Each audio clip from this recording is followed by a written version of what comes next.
اللہ تعالیٰ کا لاکھ لاکھ شکر ہے کہ اس نے ہمیں زندگی میں ایک بار پھر رحمتوں، برکتوں، بخششوں، اپنی مہربانیوں اور کرم نوازیوں سے بھرپور رمضان المبارک کا مہینہ نیکیوں کا موسم بہار بنا کے عطا فرمایا ہے۔ جب ہم اپنے گرد و پیش پہ نگاہ ڈالتے ہیں تو عزیز و اقارب، دوست احباب میں سے کتنے ہی ہیں جو گزشتہ سال تو ہم میں موجود تھے لیکن آج وہ نظر نہیں آ رہے۔ ہم میں سے کسے معلوم کہ اسے آنے والا رمضان نصیب ہوگا یا نہیں۔ اللہ سے دعا ہے، اللہ جس طرح آپ نے ہمیں رمضان عطا کیا، اس کی برکات اور ثمرات بھی عطا فرما دے۔ رمضان المبارک جس طرح نمازیں پڑھ کے، روزوں کے ذریعے، تہجد، تراویح، قیام اللیل کے ذریعے، قرآن کی تلاوت و سماعت کے ذریعے، ذکر و اذکار، تسبیح و تحلیل کے ذریعے، صدقات و خیرات کے ذریعے، فرضی اور نفلی عبادات کے ذریعے ہمیں نیکیوں میں اضافہ کروانے کا موقع فراہم کرنے کے لیے آتا ہے۔ اسی طرح اللہ کے حضور دعائیں اور التجائیں کر کے اپنے گناہوں کو بخشوانے کا ذریعہ بھی بن کے آتا ہے۔ حدیث شریف میں آتا ہے کہ عالم ارواح میں حضرت آدم علیہ السلام اور موسیٰ علیہ السلام کے درمیان ایک بڑا دلچسپ مکالمہ ہوا۔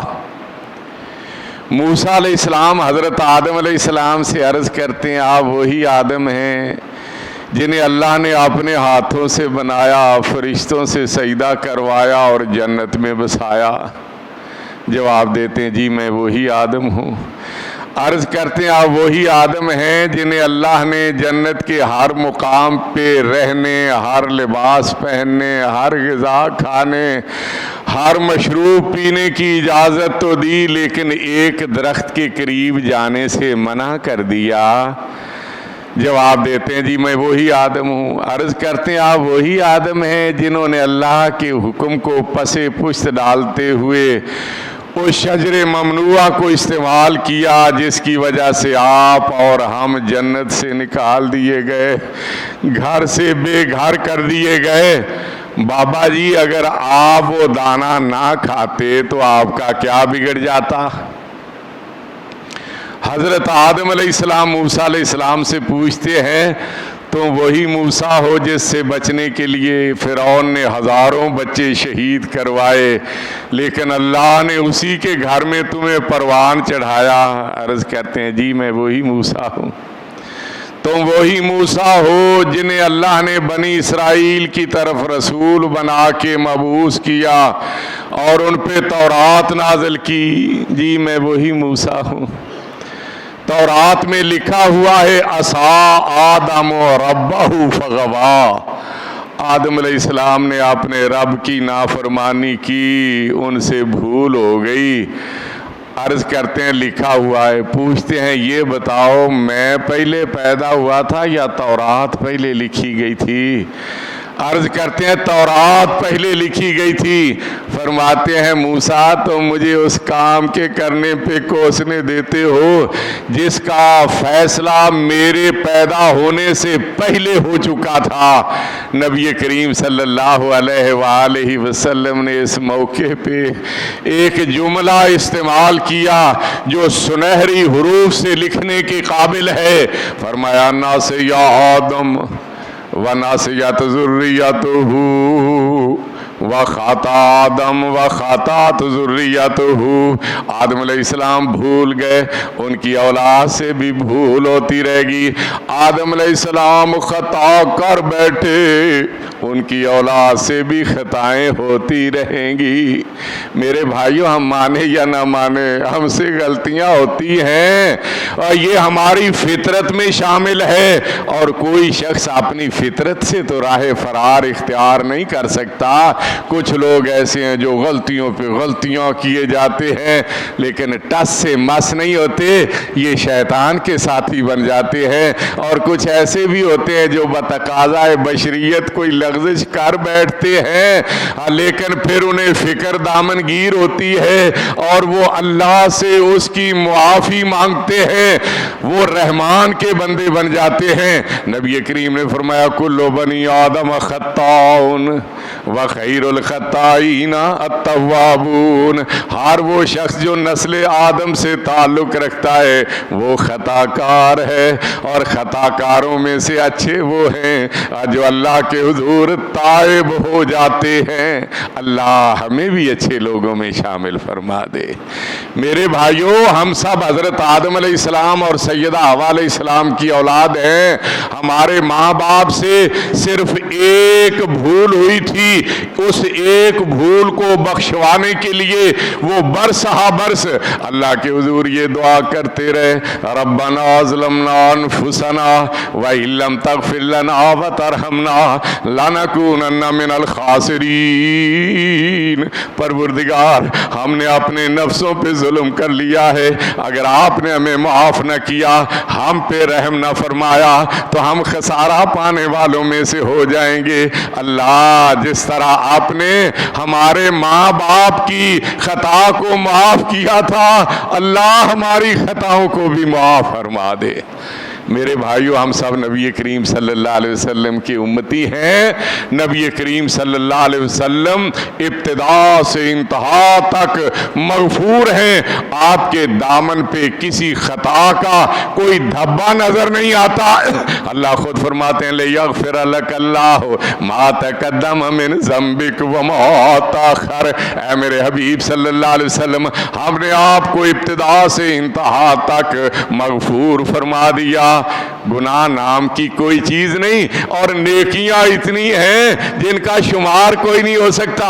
اللہ فرماتے ہیں وَإِنَّ لَكَ لَأَجْرًا غَيْرَ مَمْنُونٍ، ہم نے آپ کو اتنے اجر و ثواب کا مالک بنا دیا جس کی کوئی انتہا نہیں، نیکیاں بے انتہا، گناہوں کا کہیں نام و نشان نہیں۔ اب پھر بھی کیفیت یہ ہے، آپ اگر دن میں اپنے ناکردہ گناہوں کی 70 بار اللہ سے معافی مانگتے ہیں تو راتوں کی کیفیت یہ ہوتی ہے، اللہ کے حضور دعائیں کرتے ہوئے، التجائیں کرتے ہوئے، گڑ گڑاتے ہوئے، آنسو بہاتے ہوئے، کیفیت یہ ہوتی ہے آپ کی آنکھیں ورم زدہ ہو جاتی ہیں، پاؤں پہ سوجن آ جاتی ہے۔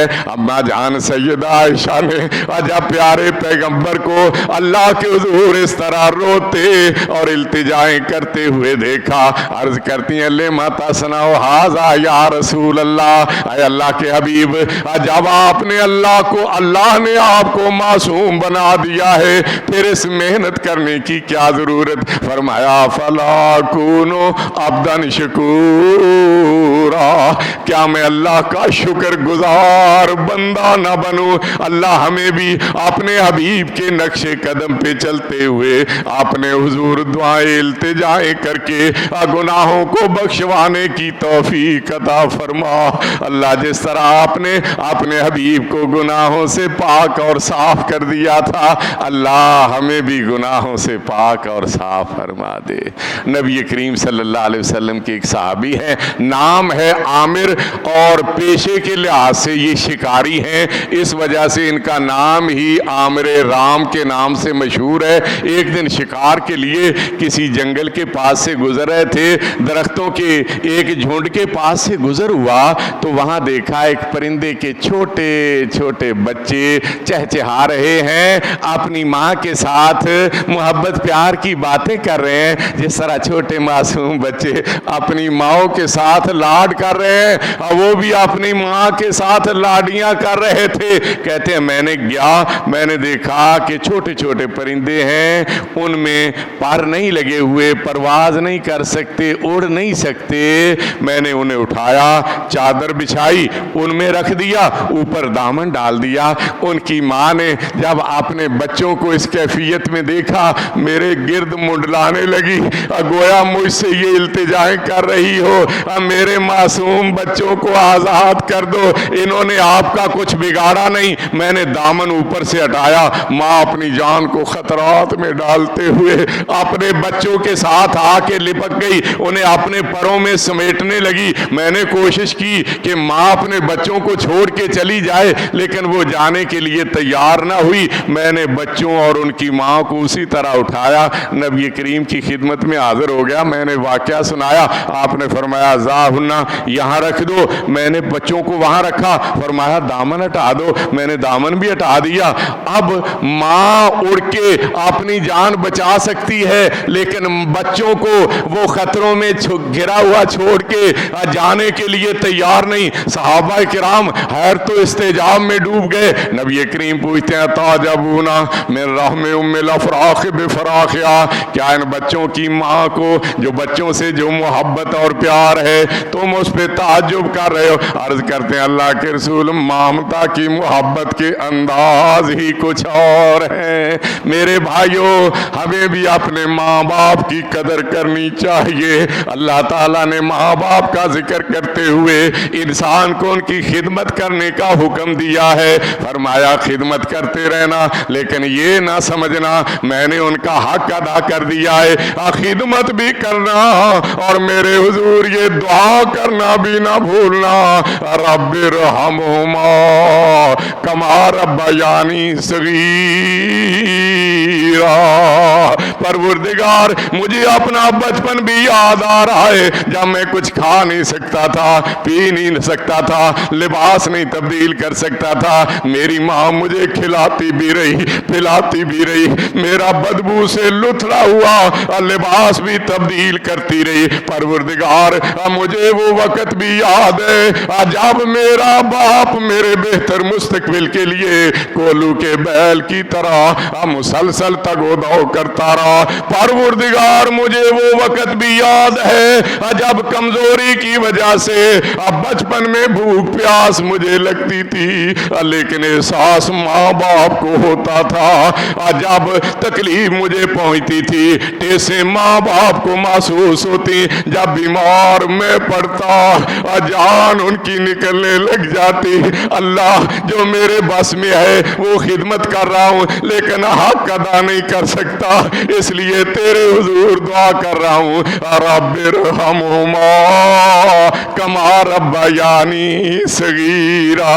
پروردگار میرے بچپن میں میری کمزوری میں جس طرح شفقت محبت اور پیار کے ساتھ انہوں نے مجھے پالا پوسا, میرا خیال رکھا, اللہ وہ کمزور ہو گئے ہیں, اسی محبت پیار کا ان کے ساتھ برتاؤ فرمانا.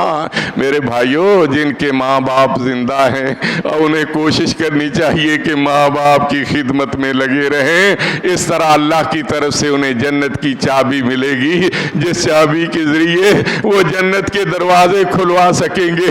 اور جن کے ماں باپ کو اللہ نے اپنے پاس بلا لیا ہے انہیں اپنے ماں باپ کے حق میں مغفرت اور بلندی درجات کی دعا کرنے میں کبھی بخل سے کام نہیں لینا چاہیے. آپ نے فرمایا تم اس ماں کی محبت پہ تعجب کر رہے ہو. عرض کرتے ہیں اللہ کے رسول, فرمایا والذی بعثنی بالحق للہ ارحم بعبادہ من الام بفراخها. وہ ذات کی قسم جس نے مجھے حق دے کے بھیجا, اللہ کو اپنے بندوں کے ساتھ اس سے کہیں زیادہ پیار ہے جو اس ماں کو اپنے بچوں کے ساتھ ہے. نبی کریم نے فرمایا اللہ تعالیٰ نے جب مخلوق کو پیدا کیا نا تو عرش پہ لوح محفوظ پہ یہ لکھ دیا ان رحمتی غلبت غضبی, میری رحمت میرے غضب پہ غالب رہے گی. آج ہم بہت ساری چیزوں کا مشاہدہ کرتے ہیں تو اس کی وسعتوں کا اعتراف کرنے لگتے ہیں. جب کوئی بڑی مسجد دیکھتے ہیں کہتے ہیں یہ مسجد مسجد بڑی وسیع ہے، جب کوئی بڑا گھر دیکھتے ہیں کہتے ہیں یہ گھر بڑا وسیع ہے، جب کوئی بڑا بازار دیکھتے ہیں کہتے ہیں یہ بازار بڑا وسیع ہے، جب کوئی بڑا میدان دیکھتے ہیں کہتے ہیں میدان بڑا وسیع ہے، جب کوئی بڑا ملک دیکھتے ہیں کہتے ہیں یہ ملک بڑا وسیع ہے۔ جب ہماری نگاہ زمین پہ پڑتی ہے اس کی وسعت کا اعتراف کرتے ہیں، جب نگاہ آسمان کی طرف اٹھتی ہے اس کی وسعتوں کا اعتراف کرتے ہیں۔ اللہ فرماتے ہیں یہ ساری چیزیں میری ہی بنائی ہوئی ہیں، اس وجہ سے تم مان کیوں نہیں لیتے؟ ان رحمتی واسعت کل شیء، میری رحمت ہر چیز سے زیادہ وسیع ہے۔ اللہ کی رحمت کی وسعت کا اندازہ لگانا ہو تو اس بات سے لگا لو، جب ہمارے گناہ، ہماری خطائیں، ہماری لغزشیں، ہماری سیاکاریاں حد سے بڑھ جاتی ہیں، اللہ بخشوانے کا موقع فراہم کرنے کے لیے رمضان عطا فرما دیتا ہے۔ کہنے والا کہتا ہے اس یہاں سے کبھی ہم نے کنارہ نہ کیا، پر تو نے بھی دل آزردہ ہمارا نہ کیا۔ ہم نے تو جہنم میں جانے کی بہت کی تدبیر، لیکن تیری رحمت نے یہ گوارا نہ کیا۔ اللہ کو گوارا نہیں اس کے بندے جہنم میں جائیں جب گناہ بڑھ جاتے ہیں، اللہ بخشوانے کے لیے رمضان عطا فرما دیتا ہے۔ میرے بھائیو رات کی تنہائیوں میں جب کوئی دیکھنے والا نہ ہو، ایک طرف ہم گنہگار انسان ہو اور دوسری طرف بخشنہار رحمان ہو، اپنے رحمان کے سامنے اپنی غلطیوں کا اعتراف کرتے جائیں، اللہ فلاں وقت مجھ سے یہ غلطی ہوئی، کوئی دیکھنے والا نہیں تھا لیکن آپ کی نگاہوں سے اوجھل تو نہیں، اللہ میری غلطی کو معاف کر دے۔ فلاں وقت مجھ سے یہ خطا سرزد ہوئی، کوئی دیکھنے والی آنکھ نہیں تھی، سننے والا کان نہیں تھا، لیکن آپ کے علم سے تو یہ بھی چیز اوجھل نہیں، اللہ میری یہ غلطی بھی معاف کر دے۔ غلطیاں گنتے جائیں، دعا کرتے جائیں، ہو سکے تو آنکھوں میں ندامت کے دو دو آنسو جمع کر کے وہ بھی ساتھ بہاتے جائیں۔ جب کوئی بندہ اپنی غلطی پہ نادم ہو کے اپنی آنکھوں میں ندامت کے آنسو لے آتا ہے اور ان آنسوؤں کو دیکھ کے اللہ کی رحمت جوش میں آتی ہے، اللہ فرماتے ہیں ان آنکھوں پر اور جس وجود میں یہ آنکھیں ہیں میں نے اس پہ جہنم کی آگ کو حرام کر دیا ہے۔ اللہ ہمارے گناہ بھی معاف کر دے، اللہ ہماری نیکیوں میں بھی اضافہ فرما دے۔ میرے بھائیوں اگر گناہوں کو بخشوانے، نیکیوں میں اضافہ کرنے میں کامیاب ہو گئے تو سمجھ لو رمضان کے ثمرات حاصل کر لیے۔ اگر یہ نہ کر سکے تو پھر ہم رمضان کے ثمرات سے محروم ہیں، جس طرح امام صاحب نے اعلان کیا عثمان بن عفان کے لیے۔